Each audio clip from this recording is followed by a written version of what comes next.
video, I'll show you how to make this real-life Snapchat flower crown using clay. This is such a great accessory for Halloween or just for any party or even weddings. As you can see, it looks so realistic and it's really light and comfortable to wear. Many people might not know that you can actually make flowers out of clay, and it's really quite easy and the results look amazing. This craft trend is really popular in Japan and Russia, and the secret is to use a very high quality clay. This is why I posted this tutorial really early, so you can still order supplies online if you want to make it in time for Halloween. I strongly recommend using a Japanese brand like Claycraft Deco or Hearty Clay, and I've included all the shopping links under this video. If you live in the States, then you can also buy Hearty Clay from Hobby Lobby. If you want to know more about air dry clay, then please check out this video here where I have a detailed comparison between many different brands. Next, you'll need a pack of face wipes or baby wipes. This prevents your clay from drying out, which is really useful for longer DIYs like this. Then you'll need some acrylic paint and a plain hairband. I got this one really cheaply from Primark. You'll also need some small bits of wire. I'm going to be using these jewelry eye pins, but you can easily use paper clips or hairpins instead. And lastly, you'll need some craft glue and some hot glue.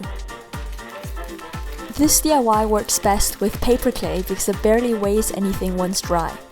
Polymer clay is not ideal because that will end up too heavy and uncomfortable to wear.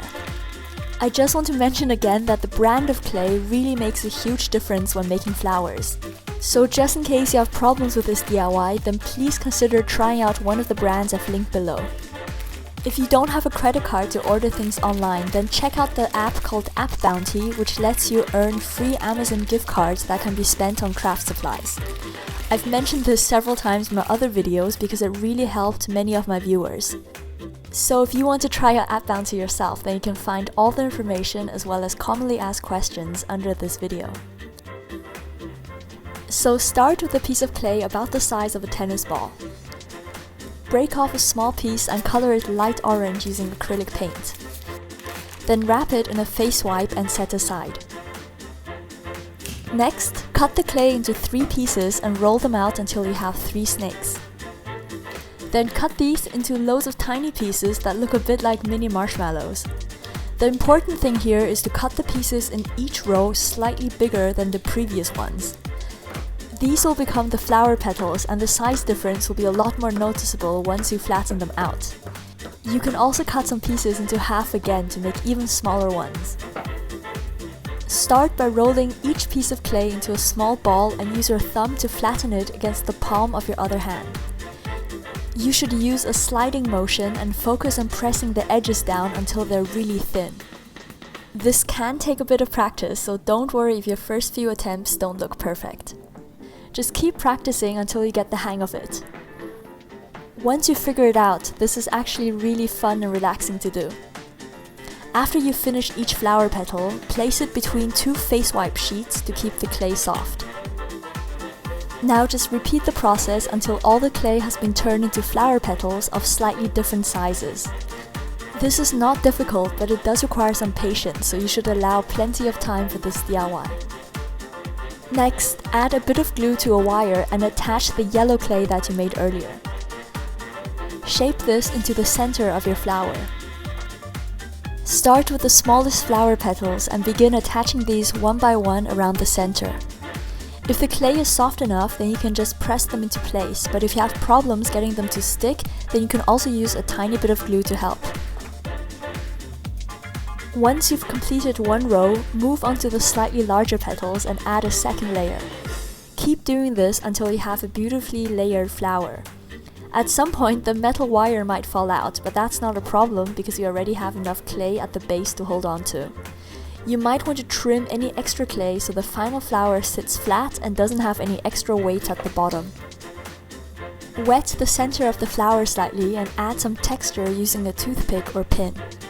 Lastly, arrange the flower petals so they look nice and leave it to dry completely. For the Snapchat crown, you should make 2 large white flowers and 1 slightly smaller one. Now let's move on to the pink flowers. Take 3 small balls of clay and color them pink using red acrylic paint. You can add different amounts of paint to create a gradient effect. This makes the final flowers look prettier and gives them more depth. Then roll each color into a snake and cut them into tiny pieces. Just like before, try to make the pieces from each row slightly bigger than the previous one so you can create flower petals of different sizes. Make the flower petals in the same way by rolling it into a ball and then smoothing it out with your thumb against the palm of your other hand. This time, try to keep your flower petals rounder so they look a bit like a flat teardrop shape. Then repeat with all the clay until you have a nice collection of petals like this. I decided to make my smallest flower petals dark pink and the larger petals lighter pink. Now make a small ball for the center of your flower and start wrapping the smallest petals around it. Try to overlap them neatly and always work in the same direction so each new petal overlaps half of the previous one. This gives you a nice realistic effect that actually looks like a real flower. I found that the trickiest part of this DIY was actually holding onto the base of the flower without squishing the top. If you have problems getting the petals to stick, then try using some glue and handle the flower very carefully so you don't accidentally damage the upper part. As you continue working, you can start using the larger flower petals and the colors create a very pretty gradient effect. You can sculpt the final piece by pushing the petals outwards or by arranging them to make the flower look more symmetrical. The Snapchat flower crown has 2 pink flowers, so you should make them both with one flower being slightly bigger than the other. And lastly, we need 7 yellow flowers. Thankfully, these are simpler and take a lot less time to make. Make 1 batch of yellow clay and a smaller piece of orange clay.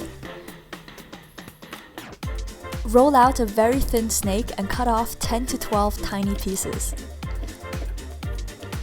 Then roll each piece into an oval shape and push it out with your thumb. These flower petals should be quite small, so you'll probably end up using less clay than you might expect. Once you have all the petals lined up like this, take one and check that the thicker end is facing inwards. Place this on a flat surface and add another petal on top. Press it down to stick them together and repeat with another petal. Now keep going until you complete a whole flower like this. Once you reach the end, slide the last petal under the first one so you complete a neat circle. Then apply a bit of glue and add a disc of orange clay. Wet the surface and texture it using a sharp tool. And lastly, curl the petals upwards and leave the flower to dry overnight. You should make 2 medium-sized yellow flowers and 5 small ones so you can play around a bit with the sizes. So this is the final combination of flowers for the Snapchat crown. I also made some leaves using green clay and crinkled the edges slightly so they look more realistic. As an extra tip, when the clay is still soft, you can press 2 flowers against each other and then prop it up against something to dry. This creates a 3-dimensional shape which lets you fit more flowers onto your hairband. For best results, use a hairband that's the same color as your own hair, which in my case is black. By the way, I have another Halloween hairband DIY from 2 years ago, so you can watch that here if you're interested. I definitely recommend using hot glue to attach the flowers because it dries very quickly and you don't have to wait around. I used the Snapchat filter as a guide and I started positioning the flowers onto the hairband. This hairband had holes in it, so I ended up burning my finger several times because the glue leaked through. So please be careful when working and don't end up with any blisters like I did. Make sure that all your flowers are firmly attached to each other on the back of the hairband. Hot glue can sometimes come apart after it's dry, so try to stick everything down as thoroughly as possible. And now your Snapchat flower crown is done. So this is how the final piece looks, and I really hope you enjoyed this tutorial. Please subscribe to both of my channels, Macaroon and Cute Life Hacks, for more DIY videos. Thank you so much for watching and I'll see you soon. Bye!